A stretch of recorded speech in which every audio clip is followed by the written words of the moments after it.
সুপ্রিয় শিক্ষার্থী বন্ধুরা, অনলাইন স্কুলে সবাইকে জানাচ্ছি স্বাগতম। আজকে তোমাদের সাথে আছি আমি অপু চন্দ্রদেব, সহকারী শিক্ষক, রাগিব রাবেয়া উচ্চ বিদ্যালয় কলেজ, নবীগঞ্জ, হবিগঞ্জ। প্রিয় শিক্ষার্থী বন্ধুরা, কেমন আছো তোমরা সবাই? আশা করি সবাই ভালো আছো। আমিও ভালো আছি। করোনাকালীন সময়ে স্কুল বন্ধ থাকার কারণে তোমরা অনেকেই পড়াশোনা চালিয়ে যেতে পারছো না এবং তোমাদের একটু কষ্ট হচ্ছে, এবং সেই জায়গা থেকে অনলাইন স্কুল তোমাদেরকে সেবা দিয়ে আসছে এবং তোমরা ঘরে বসে সেই ক্লাসগুলো দেখতে পারবে। প্রিয় শিক্ষার্থী বন্ধুরা, আমরা আজকে উপস্থিত হয়েছি রসায়নের খুব গুরুত্বপূর্ণ একটি অধ্যায়, পর্যায় সারণী। এই পর্যায় সারণী আমরা আজকে আলোচনা করব এবং গত পর্বে তোমরা দেখেছো আমি আলোচনা করেছিলাম পর্যায় সারণীর পটভূমি সম্পর্কে। আজকে আমরা নতুন একটি বিষয় নিয়ে আলোচনা করব। প্রিয় শিক্ষার্থী বন্ধুরা, এই চার্টের দিকে একটু লক্ষ্য করো তো। দেখো এখানে কি কি আছে। এই যে দেখো, এখানে আছে একটি মৌল, এখানে আছে আরেকটি মৌল, এরকম করে এই যে আয়তাকার চিত্র দেখতে পাচ্ছ, প্রত্যেকটি চিত্রে এক একটি মৌল বসানো হয়েছে। আচ্ছা বলো তো দেখি, সমস্ত মৌলকে একটি সাজানো হয়েছে বিভিন্ন বৈশিষ্ট্যের উপর ভিত্তি করে।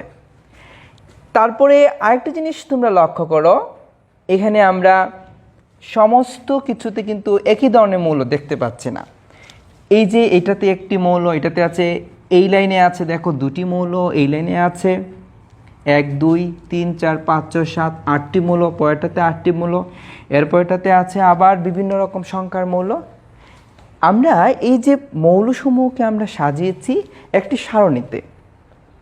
তাহলে এই সারণীকে কি বলা হয়? প্রিয় শিক্ষার্থী বন্ধুরা, তোমরা বুঝতে পারছো অবশ্যই, এই সারণীকে বলা হয় পর্যায় সারণী। ঠিক আছে, এই যেখানে লিখে আছে দেখো তোমরা, periodic table of the elements, অর্থাৎ বিভিন্ন মৌলের পর্যায় সারণী।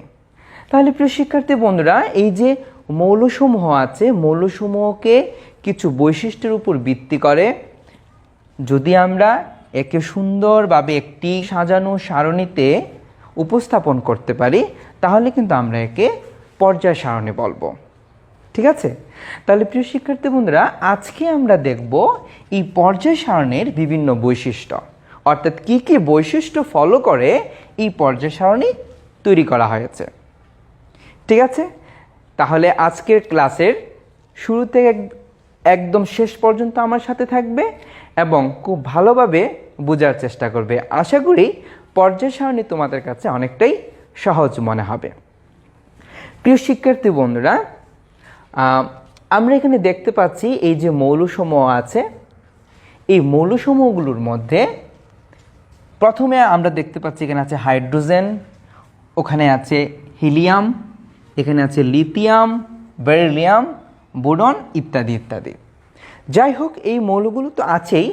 এখন আমরা এই পর্যায় সারণী বোঝার আগে আমরা এই সারণী সম্পর্কে একটু স্টাডি করার চেষ্টা করি। আমরা এখানে যদি একটা কর্নার ধরি, অর্থাৎ এই চার্টের, তাহলে আমি যদি বাম থেকে ডানে যাই, প্রিয় শিক্ষার্থী বন্ধুরা খেয়াল করে দেখো, এই যে বাম থেকে ডানে, তাহলে আমি এখানে লিখলাম বাম থেকে ডান। ঠিক আছে, এই যে বাম থেকে ডানে যদি আমরা যাই, তাহলে এটাকে আমরা বলবো পর্যায়। ঠিক আছে, পর্যায় বলবো। তারপর আমরা যদি আবার উপর থেকে নিচ দিকে যাই, অর্থাৎ এই যেখানে আছে, ভালো করে খেয়াল করে দেখো, এখানে আছে তোমার হাইড্রোজেন, এখানে আছে লিথিয়াম, এখানে আছে sodium, potassium, rubidium, caesium, francium, অর্থাৎ উপর থেকে আমরা নিচ দিকে গেলাম। উপর দিকে যদি নিচে যাই, তাহলে আমরা এটাকে বলবো গ্রুপ, অথবা আমরা বলতে পারি এটাকে শ্রেণী। তাহলে প্রিয় শিক্ষার্থী বন্ধুরা খেয়াল করে দেখবা, সারণীর বাম থেকে ডানে এগুলোকে আমরা বলবো পর্যায়, আর সারণীর উপর থেকে নিচে এটাকে আমরা বলবো গ্রুপ বা শ্রেণী। প্রিয় শিক্ষার্থী বন্ধুরা, এই যে চার্টটা আমরা দেখতে পাচ্ছি, যেটাকে আমরা পর্যায় সারণী বলছি, এই পর্যায় সারণীতে কয়টি পর্যায় আছে এবং কয়টি গ্রুপ আছে আমরা একটু বোঝার চেষ্টা করি। এখানে তোমরা দেখতে পাচ্ছ, এখানে লেখা আছে পিরিয়ড 1, পিরিয়ড 2, পিরিয়ড 3, 4, 5, 6, 7। পিরিয়ড মানে হচ্ছে পর্যায়, ঠিক আছে। আর এখানে দেখতে পাচ্ছ যে গ্রুপ 1, গ্রুপ 2, গ্রুপ 3। তাহলে আমরা প্রথম বাম থেকে ডান দিকে যাই। আমরা দেখতে পাচ্ছি এই বাম থেকে ডানে আমাদের পর্যায় বলবো, এবং এই পর্যায় ইংলিশ শব্দ কিন্তু এই যে পিরিয়ড, যেটা এখানে লিখে আছে পিরিয়ড। তাহলে এখানে এটা হচ্ছে প্রথম পর্যায়, ঠিক আছে। আচ্ছা, তাহলে এটা হচ্ছে দ্বিতীয় পর্যায়, এই যেটা হচ্ছে দ্বিতীয় পর্যায়। তারপরটা হচ্ছে তৃতীয় পর্যায়, চতুর্থ পর্যায়, পঞ্চম পর্যায়। এখানে আমরা দেখতে পাচ্ছি ষষ্ঠ পর্যায়। এখানে আমরা দেখতে পাচ্ছি সপ্তম পর্যায়, ঠিক আছে। প্রিয় শিক্ষার্থী বন্ধুরা, আমরা প্রথম থেকে শুরু করে সপ্তম পর্যন্ত দেখতে পেলাম। আমরা স্পষ্টভাবে বুঝতে পারছি এই পর্যায় সারণীতে মোট পর্যায় আছে 7টি, ঠিক আছে। তাহলে প্রিয় শিক্ষার্থী বন্ধুরা, এখন আমরা দেখি গ্রুপ কয়টি আছে।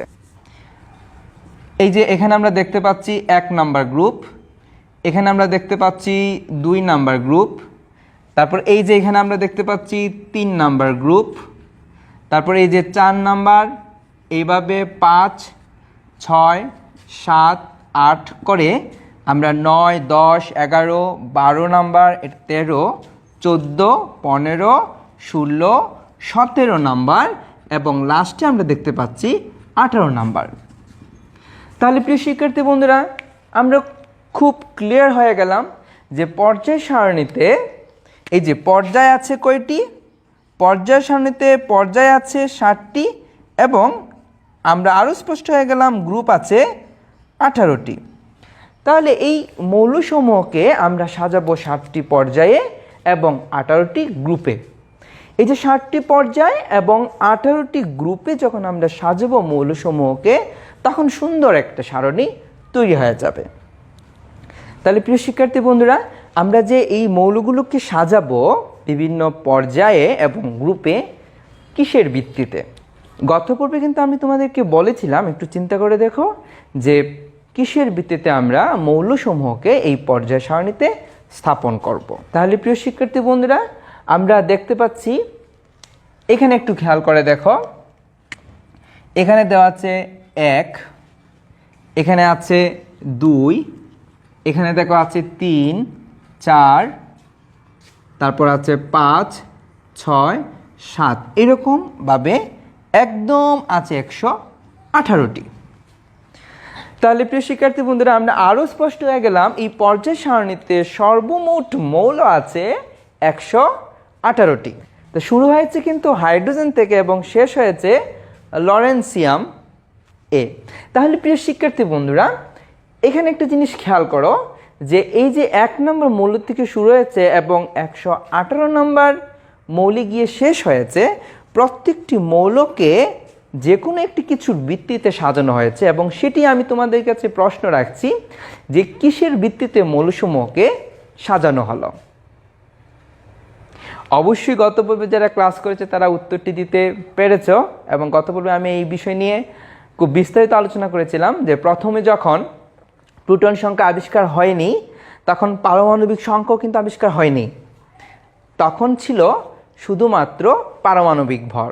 প্রথম মৌলসমূহকে পারমাণবিক ভরের ভিত্তিতে সাজানো হতো, কিন্তু পরে সংশোধনের পর্যায়ে এসে পর্যায় সারণীকে সাজানো হয়েছে মৌলসমূহের পারমাণবিক সংখ্যার উপর ভিত্তি করে। আর হ্যাঁ, এই যে এখানে 1, 2, 3, 4, 5, 6, 7 এরকম করে 118, এই 118 হচ্ছে, বা এখানে এই যে সংখ্যাগুলো হচ্ছে পারমাণবিক সংখ্যা। তাহলে আমরা অবশ্যই বলতে পারি যে পারমাণবিক সংখ্যার উপর ভিত্তি করে মৌলসমূহকে পর্যায় সারণীতে স্থাপন করা হয়েছে। প্রিয় শিক্ষার্থী বন্ধুরা, আমরা এবার দেখব এই যে পর্যায় সারণীর বিভিন্ন গ্রুপ আছে, এই গ্রুপগুলোর ব্যাখ্যা এবং এই গ্রুপগুলোর আলাদা আলাদা নাম। ঠিক আছে, তাহলে চলো যাই পরবর্তী ধাপে। প্রিয় শিক্ষার্থী বন্ধুরা, আমরা প্রথমে বলেছিলাম যে উপর থেকে নিচে যদি যায় এটাকে আমরা বলবো গ্রুপ, ঠিক আছে? তাহলে এই অনুযায়ী এটা হচ্ছে প্রথম গ্রুপ, এবং এই যে এইচ দেখতে পাচ্ছ এটা হচ্ছে প্রথম গ্রুপের প্রথম মৌল। তাহলে এই যে গ্রুপটা আছে, এই গ্রুপকে অর্থাৎ এই প্রথম গ্রুপকে আমরা বলবো ক্ষার ধাতু। তাহলে প্রথম গ্রুপের নাম হচ্ছে ক্ষার ধাতু। তাহলে প্রথম যে গ্রুপটি আছে সেটির নাম হচ্ছে ক্ষার ধাতু। তাহলে প্রিয় শিক্ষার্থী বন্ধুরা, ক্ষার ধাতু এখানে কয়টি আছে লক্ষ্য করে দেখো। 1 2 3 4 5 6 7, 7টি আছে। এবং ক্ষার ধাতুর প্রথম যিনি আছেন ওকে বলা হয় হাইড্রোজেন। যদিও হাইড্রোজেনকে এখানে রাখা নিয়ে একটি দ্বিমত আছে বিজ্ঞানীদের মধ্যে। কেউ কেউ বলছেন একে এখানে রাখা যাবে না, আলাদাভাবে দেখানো উচিত। কেউ কেউ বলছেন এদেরকে আরও পরে স্থান দেওয়া উচিত। যাই হোক, আসলে হাইড্রোজেন নিয়ে আমরা একটু বিতর্কে আছি। যাই হোক, হাইড্রোজেনকে বাদ দিয়ে পরবর্তীতে আমরা দেখতে পাচ্ছি পরবর্তীতে আছে এখানে লিথিয়াম। এই যে লিথিয়াম আছে এখানে, লিথিয়াম থেকে আসলে অ্যাকচুয়ালি এই গ্রুপটা বা এই গ্রুপের বৈশিষ্ট্যটা শুরু হয়েছে। তো এই যে লিথিয়াম আছে এখানে, এই লিথিয়ামের কিন্তু আমরা ইলেকট্রন বিন্যাস করব, ঠিক আছে? তাহলে এই যে এখানে এই যে লিথিয়াম আছে, লিথিয়ামের কিন্তু এখানে পারমাণবিক সংখ্যা হচ্ছে 3। তাহলে আমরা একটা জিনিস জানি, পারমাণবিক সংখ্যা হচ্ছে তার প্রোটন সংখ্যা। কোনো মৌলে যতটি প্রোটন থাকবে ঠিক ততটি কি থাকবে, ইলেকট্রন থাকবে। তাহলে আমরা যদি লিথিয়ামের ইলেকট্রন বিন্যাস করি আমরা দেখতে পাচ্ছি 1s 2s 1s2 2s1। একই রকমভাবে এখানে আমরা পরের যে সোডিয়াম আছে, এই সোডিয়ামের যদি করি তাহলে 1s 2s 2p 3s, তাহলে 2 2 6 1। তাহলে আমরা দেখতে পেলাম সর্বশেষ কক্ষপথে কিন্তু ইলেকট্রন আছে একটি ইলেকট্রন। প্রিয় শিক্ষার্থী বন্ধুরা, তাহলে এই যে ক্ষার ধাতুতে যারা আছে, যাদেরকে আমরা ক্ষার ধাতু বলবো, এদের সর্বশেষ কক্ষপথে ইলেকট্রন থাকবে একটি। এবং এই একটি ইলেকট্রন থাকার কারণে তারা কি করবে, এই ইলেকট্রনটি ত্যাগ করে নিষ্ক্রিয় গ্যাসের ইলেকট্রন বিন্যাস লাভ করার জন্য চেষ্টা করবে এবং সে নিজে সুস্থিত হবে। তাহলে প্রিয় শিক্ষার্থী বন্ধুরা, এই ক্ষার ধাতু সমূহের সর্বশেষ কক্ষপথে একটি ইলেকট্রন থাকার কারণে এটি ত্যাগ করতে চায় এবং সুস্থিতি লাভ করতে চায়। সেজন্য এই প্রথম গ্রুপকে বলা হয় অত্যন্ত অধিক সক্রিয় একটি মৌল। তাহলে এই যে ক্ষার ধাতু আছে, ক্ষার ধাতুগুলো অত্যন্ত সক্রিয় এবং এরা খুব সহজে রাসায়নিক বিক্রিয়ায় অংশগ্রহণ করে। তাহলে আমরা পরবর্তীতে যাই। পরবর্তীতে আমরা যে গ্রুপটি একে, এই গ্রুপকে আমরা বলবো দ্বিতীয় গ্রুপ। এই গ্রুপ শুরু হয়েছে কিন্তু এই যে দেখো বেরিলিয়াম থেকে। তাহলে প্রিয় শিক্ষার্থী বন্ধুরা, বেরিলিয়াম থেকে শুরু হওয়া গ্রুপটি দেখো বেরিলিয়াম, ম্যাগনেসিয়াম, ক্যালসিয়াম, স্ট্রনচিয়াম, বেরিয়াম এবং রেডিয়াম। সবচেয়ে মজার বিষয় হলো এই যে মৌলগুলো আছে, এই মৌলগুলো আমরা কিন্তু মাটিতে পাই। তো মাটিতে থাকার কারণে এই মৌলগুলোকে আমরা কি বলি বলো তো দেখি? ঠিক বলেছ, এই মৌলগুলোকে আমরা বলি মৃৎ ক্ষার ধাতু। মৃৎ ক্ষার ধাতু। তাহলে প্রিয় শিক্ষার্থী বন্ধুরা, আমরা কিন্তু প্রথম দুটি গ্রুপ আলোচনা করেছিলাম এবং প্রথমটিকে আমরা ক্ষার ধাতু বলেছি এবং পরেরটিকে বলেছি মৃৎ ক্ষার ধাতু। তাহলে আমরা এখানে যে বেরিলিয়াম আছে, বেরিলিয়ামের একটু ব্যাখ্যায় যাচ্ছি। এই নিষ্ক্রিয় গ্যাসের ইলেকট্রন বিন্যাস লাভের কারণে সে কি করবে, দুটি ইলেকট্রন ত্যাগ করে সুস্থিত হওয়ার চেষ্টা করবে। তাই প্রিয় শিক্ষার্থী বন্ধুরা, এরা কি করে, এদের তুলনায় কম সক্রিয়। সক্রিয় নয় সেটা বলছি না, অর্থাৎ ক্ষার ধাতুর তুলনায় কম সক্রিয়। কারণ ক্ষার ধাতুর একটা ইলেকট্রন, সে সহজে ইলেকট্রন দান করতে পারে। কিন্তু এই যে মৃৎ ক্ষার ধাতুর দুইটা ইলেকট্রন, তাই দুটো ইলেকট্রন ত্যাগ করতে একটু কষ্ট হয়। এই জন্য তাকে বলা হয় ক্ষার ধাতুর তুলনায় কম সক্রিয়। তাহলে এই দুটি গুরুত্বপূর্ণ গ্রুপ আমরা আলোচনা করলাম। এর পরবর্তী যে আমরা গ্রুপটি দেখতে পাচ্ছি, প্রিয় শিক্ষার্থী বন্ধুরা একটু খেয়াল করে দেখো, এই যে গ্রুপগুলো দেখতে পাচ্ছি, এই যে সবুজ রঙের গ্রুপ দেখা যাচ্ছে, এইগুলো হলো অবস্থান্তর ধাতু। বৈশিষ্ট্য হলো এরা পরিবর্তন হয়ে যায়, এদের বর্ণ পরিবর্তন করে, এরা রঙিন বস্তু গঠন করে। এই গ্রুপগুলোকে আমরা বিশেষভাবে পড়াশোনা করব, বিশেষভাবে স্টাডি করব। এখন আমরা পরবর্তী গ্রুপে যাই, তাহলে আমরা সহজে বুঝতে পারবো। এই যে এখানে আছে, এখানে আমরা 13 নম্বর গ্রুপে চলে যাব, অর্থাৎ 1, 2 এর পর এই যে 13 নম্বর গ্রুপ। আর এই যে এখানে 3 থেকে 12 পর্যন্ত, এই যে গ্রুপ নাম্বার 3 এবং গ্রুপ নাম্বার 12, এই পর্যন্ত যত মৌল আছে সমস্ত মৌলকে বলা হবে অবস্থান্তর মৌল। ঠিক আছে, এবং অবস্থান্তর মৌল বলার কারণ আছে, কারণ হলো এদের ইলেকট্রন বিন্যাসে ডি অরবিটাল অপূর্ণ থাকে। অর্থাৎ ডি অরবিটাল আমরা জানি যে এই যে ডি অরবিটালে 10টা ইলেকট্রন থাকলে সে পরিপূর্ণ থাকে। তো এখানে এই মৌলসমূহ যদি আমরা ইলেকট্রন বিন্যাস করি, তখন আমরা দেখতে পারবো আসলে ডি অরবিটালে 10টি ইলেকট্রন থাকে না, 9টি থাকে, 8টি থাকে, 4টি থাকে, এরকম অপূর্ণ থাকে। আর এই ফাঁকা ডি অরবিটালের কারণেই এরা রঙিন যৌগ গঠন করে। যাই হোক প্রিয় শিক্ষার্থী বন্ধুরা, আমরা পরবর্তী আরেকটি গুরুত্বপূর্ণ গ্রুপ দেখতে পাচ্ছি এখানে, যে গ্রুপ 13।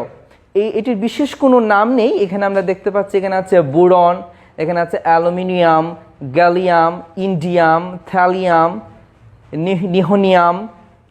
ঠিক আছে, এই মৌলগুলো আমরা দেখতে পাচ্ছি 13 নম্বর গ্রুপে। তার পরবর্তী 14 নম্বর গ্রুপ, অত্যন্ত গুরুত্বপূর্ণ একটি মৌল দেখতে পাচ্ছি আমরা, কার্বন, যার অবস্থান হচ্ছে 14 নম্বর গ্রুপে। Carbon, silicon, germanium, tin, lead এবং ফ্লুরুবিয়াম। প্রিয় শিক্ষার্থী বন্ধুরা লক্ষ্য করো, এই যে কার্বন দেখতে পাচ্ছি, কার্বন কিন্তু হীরা তৈরিতে ব্যবহার করা হয়। হ্যাঁ, অনেক হীরক বা গ্রাফাইট ব্যবহার করা হয় কার্বন দ্বারা। সিলিকন আমরা দেখতে পাচ্ছি যে কাচের জিনিস আছে, সিলিকন বালি, সিলিকা বালি। তো সিলিকনটা ব্যবহার করা হয় কাচ তৈরিতে, খুব বেশি ব্যবহার করা হয়। তারপর আছে গ্যালিয়াম, ক্যামেরা লেন্স তৈরিতে ব্যবহার করা হয়। এই যেখানে টিন আছে, টিন তো আমরা সবাই চিনি, বিভিন্ন কৌটা তৈরি করা হয়। তারপরে ল্যাড, যাকে আমরা বাংলা সীসা বলি, আর এই ল্যাডটা কিন্তু বন্দুকের গুলি তৈরিতে ব্যবহার করা হয়। এখানে আমরা দেখতে পাচ্ছি ফ্লুরুবিয়াম, বৈজ্ঞানিক গবেষণার বাহিরে যে কোনো কাজে ব্যবহার করা হয় এই মৌলগুলোকে। তারপরে আমরা এখানে দেখতে পাচ্ছি 15 নম্বর group, nitrogen, phosphorus, arsenic, antimony, bismuth, moscovium. ঠিক আছে, এই যে 15 নম্বর গ্রুপটি আছে, এই গ্রুপটির প্রথমে দেখো নাইট্রোজেন খুব বেশি ব্যবহার করি আমরা সার হিসাবে, নাইট্রোজেনকে খুব বেশি ব্যবহার করি এবং এটি কৃষিতে খুব উপকারী একটি মৌল। তারপর আছে এখানে ফসফরাস, যেটি ম্যাচ তৈরি করা হয়, ম্যাচ আমরা যে দিয়াশলাই ব্যবহার করি, এটি ফসফরাস দ্বারা ব্যবহার করা হয়। এখানে আছে আর্সেনিক, আর্সেনিক আমরা জানি অত্যন্ত ক্ষতিকর একটি মৌল, যা আর্সেনিক রোগে আমরা ভুগতে পারি, এই যে আর্সেনিক। তারপরে আবার এটি দ্বারা গুরুত্ব আছে, এটি এলইডি লাইট ব্যবহার করা হয়। তারপরে অ্যান্টিমনি, চোখের কাজল তৈরিতে ব্যবহার করা হয়। বিসমাথ, বিসমাথ এলা আগুন নেবানোর যন্ত্র তৈরিতে ব্যবহার করা হয়। তারপরে আছে মস্কুবিয়াম, বৈজ্ঞানিক গবেষণাগারে ব্যবহার করা হয়। এখানে আমরা দেখতে পাচ্ছি 16 নম্বর একটি গ্রুপ আছে অক্সিজেন, যেটি ছাড়া আমরা এক মুহূর্ত থাকতে পারি না, অর্থাৎ কোনো প্রাণী দেহ অক্সিজেন ছাড়া থাকতে পারে না, এমন একটি মৌল অক্সিজেন। এই অক্সিজেন খুব গুরুত্বপূর্ণ, আমরা বুঝতেই পারছি। তারপর আছে সালফার, যেটি কামানের গুলা তৈরিতে ব্যবহার করা হয়। এখানে আছে সেলেনিয়াম, ফটোকপির যে মেশিন আছে, ফটোকপির মেশিনে তৈরি করা হয় সেলেনিয়াম। তারপরে টেলুরিয়াম, টায়ার তৈরিতে ব্যবহার করা হয়। পোলোরিয়াম, পোলোরিয়াম এখানে আমরা দেখতে পাচ্ছি অ্যান্টিসেপটিক ব্রাশ তৈরিতে ব্যবহার করা হয়। এখানে আছে লিবারেমিয়াম, যেটা বৈজ্ঞানিক বিভিন্ন কাজে ব্যবহার করা হয়। যাই হোক, এই হলো 16 নম্বর মৌল। 17 নম্বরে একটা খুব বিশেষ গুরুত্বপূর্ণ আমি হাইলাইট করব এখানে, যে 17 নম্বর যে গ্রুপটি আছে অত্যন্ত গুরুত্বপূর্ণ একটি মৌল। এই 17 নম্বর গ্রুপকে বলা হয় হ্যালোজেন গ্রুপ। প্রিয় শিক্ষার্থী বন্ধুরা, কি বলা হয় বলো তো দেখি? Halogen group. এই যে আমি বানানটা লিখে দিচ্ছি। 17 নম্বর মৌলকে বলা হয় হ্যালোজেন। আসলে হ্যালোজেন শব্দের অর্থ হচ্ছে সামুদ্রিক। এই যে এখানে মৌলগুলো তোমরা দেখতে পাচ্ছ, এই মৌলগুলা কিছুটা মৌল বা ম্যাক্সিমাম মৌলই সমুদ্রে পাওয়া যায় এবং এরা লবণ গঠন করে, লবণ গঠনকারী পদার্থ গঠন করে এবং এদেরকে সামুদ্রিক মৌল বলা হয়। তাহলে প্রিয় শিক্ষার্থী বন্ধু, 17 নম্বর যে গ্রুপটি, প্রথমে আমরা যে মৌলটি দেখতে পাচ্ছি সেটা হচ্ছে ফ্লুরিন। ফ্লুরিন, আসলে ফ্লুরিন আমরা কী কাজে ব্যবহার করি? আমরা ঘুম থেকে উঠি কিন্তু দাঁত ব্রাশ করি বা ঘুমোতে যাওয়ার আগে যে দাঁত ব্রাশ করি, এই দাঁত ব্রাশের যে পেস্ট আছে, পেস্ট ক্লোজ আপ বলো, পেপসোডেন্ট বলো, এই যে পেস্টগুলো কিন্তু ফ্লোরিন থেকে তৈরি করা হয়। ঠিক আছে, খুব বুঝতেই পারছো খুবই গুরুত্বপূর্ণ একটি পরিষ্কারক। এখানে আছে ক্লোরিন। এই যে ক্লোরিন হচ্ছে সুইমিং পুলে কিন্তু এই ক্লোরিনটা ব্যবহার করা হয়। এই যে ক্লোরিন আছে, তারপর এখানে আছে ব্রোমিন। তো ব্রোমিন দেখো এখানে ফিল্ম তৈরিতে ব্রোমিনটা কি কাজে লাগে? এখন অবশ্য আমাদের ডিজিটাল ক্যামেরা বের হয়ে গেছে, ঠিক এর আগে আমরা রিলের একটা ক্যামেরা ব্যবহার করতাম যেটা দ্বারা ফিল্ম তৈরি করত।